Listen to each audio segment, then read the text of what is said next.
Olá, sejam muito bem-vindos. Hoje a gente vai mergulhar assim de cabeça num material fascinante que explora uma das metáforas mais poderosas da Bíblia, que é a do casamento. O texto se chama Noivo, Amigo e Noiva. Posição e propósito. E a nossa missão aqui é justamente desvendar o que está por trás dessas três figuras. Exato. E o legal é que não se trata só de identificar quem é quem, sabe? O foco é entender a posição teológica de cada um, o seu lugar nessa grande narrativa. É uma análise que, olha, traz uma luz completamente diferente para certas passagens que a gente achava que já conhecia. Exatamente. O ponto central do material que a gente tem em mãos é a dinâmica entre Jesus, claro, o noivo, e uma figura que às vezes fica em segundo plano. João Batista, que se identifica como o amigo do noivo. Isso. E o que a gente vai ver é como essa relação específica define o papel e o propósito de cada um dentro de uma cronologia de eventos muito precisa. É quase como um roteiro divino, sabe? Onde o tempo e a função de cada personagem são cruciais. Boa. E o ponto de partida é a própria fala de João Batista, né? Ele mesmo se coloca nesse lugar. Ele mesmo. Lá no Evangelho de João, ele usa essa imagem poderosa, dizendo que ele não é a figura principal, não é o centro das atenções, ele é o amigo que fica ali do lado e cuja alegria se completa só de ouvir a voz do noivo, que é Jesus. É a declaração de missão dele, sem dúvida. E isso se conecta perfeitamente com aquela frase famosa dele: é necessário que ele cresça e que eu diminua. É quase uma declaração de missão de vida mesmo. Totalmente. Mas o que eu acho fascinante no material que a gente analisou é que ele não romantiza o João Batista. Ele mostra que, apesar dessa clareza toda, dessa revelação divina sobre seu propósito, João era, bom, ele era profundamente humano. E como todo humano, teve seu momento de dúvida. E que momento! Nossa, é forte pensar nisso, né? O cara que batizou Jesus, que viu o Espírito Santo descer como pomba, que ouviu a voz do céu. Ele duvidou? Pois é. O material nos joga direto na cena da prisão. João está no corredor da morte, basicamente. O fim está próximo. Pesado. E nesse momento de desespero, de angústia, ele envia seus discípulos para perguntar a Jesus: És tu aquele que havia de vir, ou havemos de esperar outro? Pensa na carga emocional dessa pergunta. Uau. Não é só uma dúvida teológica, é um grito de alguém no fundo do poço. Valeu a pena tudo isso que eu fiz? Exatamente. E a resposta de Jesus é muito sutil e poderosa. Ele não diz, sim, sou eu, pode ficar tranquilo. Ele diz para os discípulos: vão e contem a João o que vocês estão vendo e ouvindo. Os cegos veem, os coxos andam. Ele mostra a obra, né? Isso, e termina com a frase: bem-aventurado é aquele que não se escandalizar por minha causa. Isso não diminui João de forma alguma. Pelo contrário, humaniza e mostra a complexidade da fé. E tem um detalhe que o material aponta que eu achei sensacional, que amarra essa história. Diz o seguinte: João Batista não fez um único milagre. Nenhum.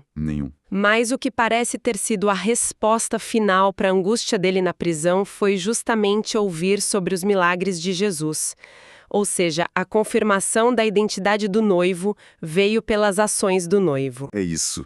O amigo se alegra e tem sua fé confirmada ao ver a obra daquele que ele anunciou. É uma dinâmica de confirmação mútua muito bonita. A função de João era apontar para Jesus e a obra de Jesus, por sua vez, validava a mensagem de João. Um ciclo que se fecha. Exato. Mesmo à distância, com uma prisão e o outro no ministério. Ok, então essa dinâmica entre Jesus e João Batista como noivo e amigo faz muito sentido. É a relação central. Mas claro, toda história de casamento precisa de uma noiva. Para onde a análise aponta agora? Quem ocupa esse lugar? E é exatamente aqui que o texto introduz a distinção teológica mais importante. O coração de todo argumento.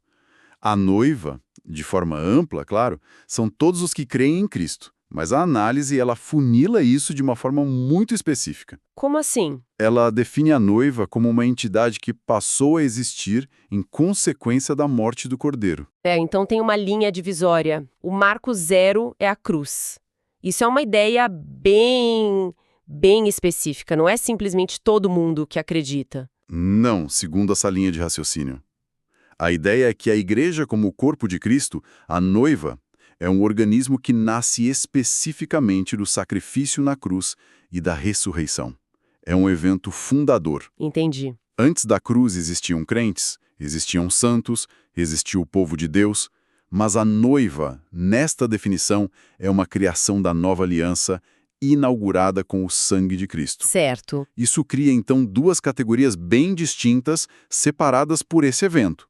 De um lado, a noiva, que é a igreja pós-cruz. Do outro? Ficam os amigos do noivo. Exato. E quem mais, além de João Batista, entra nesse grupo de amigos? Basicamente, uma multidão incontável.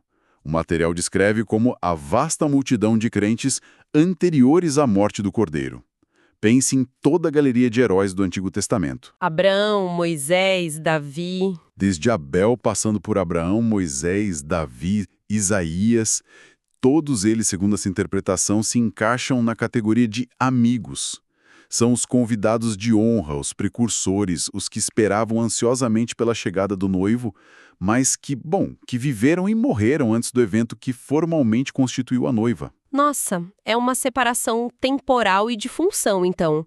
Não tem a ver com salvação ou com o valor de cada um. De jeito nenhum, e essa é a chave de tudo. Essa distinção é a ferramenta que a análise usa para decifrar uma daquelas frases de Jesus que sempre me deixaram com uma pulga atrás da orelha. Qual delas? É quando ele elogia João Batista dizendo que entre os nascidos de mulher não há ninguém maior do que João. Mas logo em seguida ele completa: mas o menor no reino dos céus é maior do que ele. Essa frase sempre achei confusa. Parece um elogio seguido de um rebaixamento, né? Parece. Como assim o menor no reino é maior que o maior dos profetas? Parece até injusto. Parece, se a gente pensar em termos de moral, de justiça ou de caráter. Mas o material é enfático. Essa grandeza que Jesus menciona é posicional, não moral. Posicional. Isso. Não é sobre quem é melhor ou mais santo. É sobre a posição que cada um ocupa na linha do tempo da redenção. Ok, vamos desempacotar isso. Grandeza posicional. O que isso significa na prática? Significa que a posição de João, por mais honrada que fosse, era de anunciador. Ele era a voz que preparava o caminho. Ele apontou para o rei e anunciou a chegada do reino. Certo. Só que a história tomou um rumo específico. O reino, na forma como foi oferecido a Israel naquele momento, foi rejeitado e o rei acabou crucificado. O destino pessoal de João também segue essa cronologia. Ele foi martirizado antes da crucificação. Ah, Ele morre antes do evento que, segundo essa interpretação, dá origem à noiva. então o menor no reino dos céus é maior que João, posicionalmente, porque essa pessoa, por mais simples que seja, já nasceu dentro da realidade da nova aliança, já faz parte da noiva que foi comprada pelo sangue de Cristo. É isso. É exatamente essa lógica.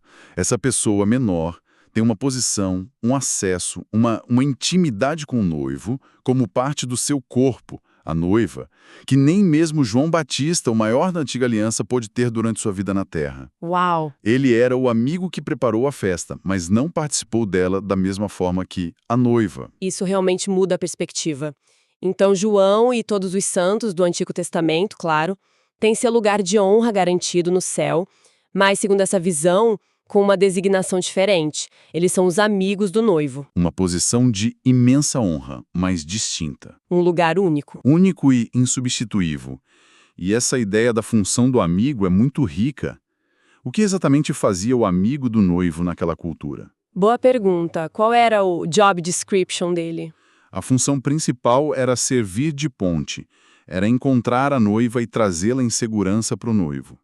A análise usa uma analogia espetacular do Antigo Testamento, para ilustrar isso, a história do servo de Abraão, Eliezer. Ah, sim. Ele recebe a missão de viajar para uma terra distante, encontrar uma noiva para Isaque, o filho da promessa, e trazê-la de volta. Ele é o intermediário perfeito. A alegria dele, a missão dele, é ver a união de Isaque e Rebeca acontecer. Ele não é o noivo, ele serve ao noivo. Que imagem poderosa! E essa função de amigo do noivo, de facilitador, é tão central para João Batista. Esse papel, essa figura, aparece de novo em algum outro lugar importante no Novo Testamento? Ou foi algo exclusivo dele? Aparece. E de uma forma surpreendente, com ninguém menos que o apóstolo Paulo. Ele se via exatamente nesse papel. É impressionante. Com Paulo? Sim, o material cita a segunda carta que ele escreve aos Coríntios, e a linguagem que ele usa é de arrepiar. Ele diz, com ciúme santo, que ele os desposou com um só esposo, Cristo, com o objetivo de apresentá-los como uma virgem pura ao seu noivo. Nossa, é a mesma metáfora, palavra por palavra. Paulo está agindo como um amigo que zela pela noiva, a igreja de Corinto, que ele ajudou a fundar, para entregá-la pura e preparada para o verdadeiro noivo, que é Cristo. Isso mesmo. Ele não busca o amor da noiva para si, ele a prepara para o outro. É a mesma função, mas em contextos diferentes e complementares. João preparou o caminho para a primeira vinda de Cristo, anunciando a nação de Israel. Paulo, décadas depois, trabalha para formar e preparar a igreja, a noiva, composta por judeus e gentios, para o encontro final com Cristo. Ambos são amigos do noivo. Em essência, sim, servindo ao mesmo propósito em fases diferentes do plano divino. Ok.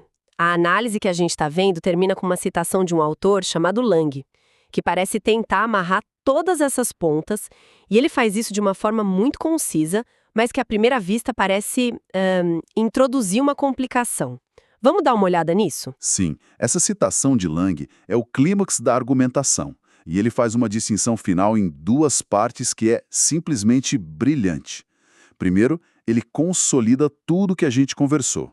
Ele diz: quanto ao serviço, João e Paulo são os amigos do noivo, para trazer a noiva a Cristo. Certo. Ponto.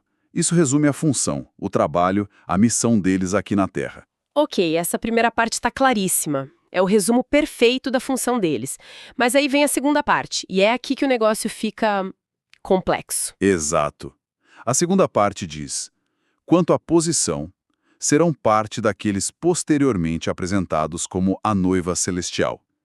E ele ainda cita os capítulos 19 e 21 de Apocalipse para embasar isso. Ué, agora bugou tudo na minha cabeça. O texto passou o tempo todo construindo essa separação clara entre amigos e noiva, e agora no final ele diz que João e Paulo vão ser parte da noiva?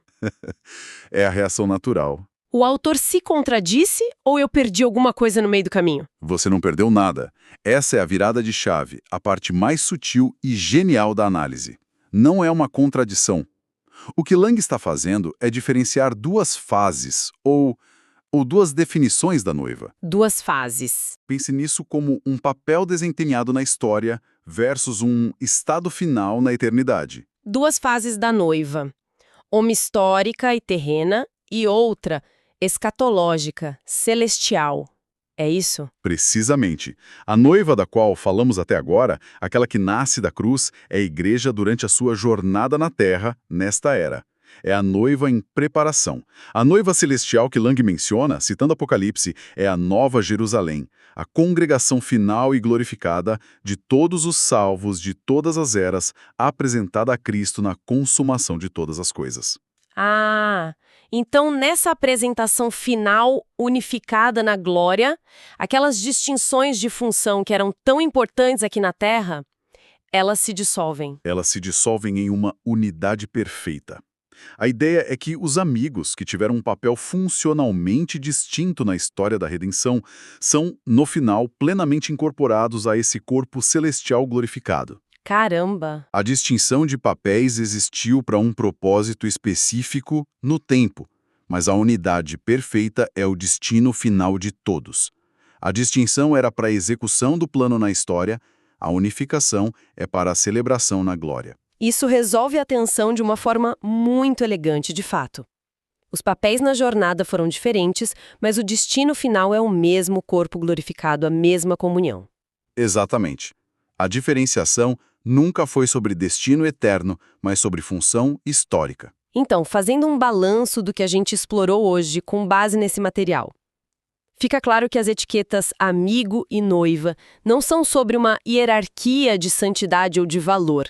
Elas são sobre posição e função na cronologia do plano de Deus. Isso. O papel do amigo é esse serviço humilde, de preparação, de encontrar sua alegria não em ser o centro das atenções, mas em ouvir a voz do noivo. E isso nos força a pensar na beleza e na importância dos papéis de apoio, né? Em qualquer grande história, a nossa tendência é focar no herói, no protagonista, no noivo. Com certeza. Mas essa análise nos faz valorizar imensamente a figura do amigo, aquele que trabalha nos bastidores, que torna a união possível, que prepara o caminho sem querer os holofotes para si. A alegria de João Batista, como ele mesmo disse, era ouvir a voz do noivo, não que todos ouvissem a sua própria voz. É um deslocamento completo do ego. Uma perspectiva muito poderosa sobre propósito. E, para a gente fechar, fica uma reflexão que o próprio material inspira. A análise usou a analogia do servo de Abraão, que viaja para encontrar uma noiva para Isaac. Ele é o arquétipo perfeito do amigo do noivo, leal, focado na missão de outro, e sua recompensa é o sucesso dessa união. Um ótimo exemplo.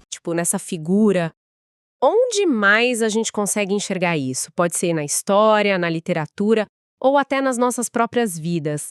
Quem são as pessoas que atuam como essa ponte, como facilitadores, que conectam outras e que encontram sua maior realização não em brilhar, mas em ver florescer a união, o projeto ou a pessoa que ajudaram a construir?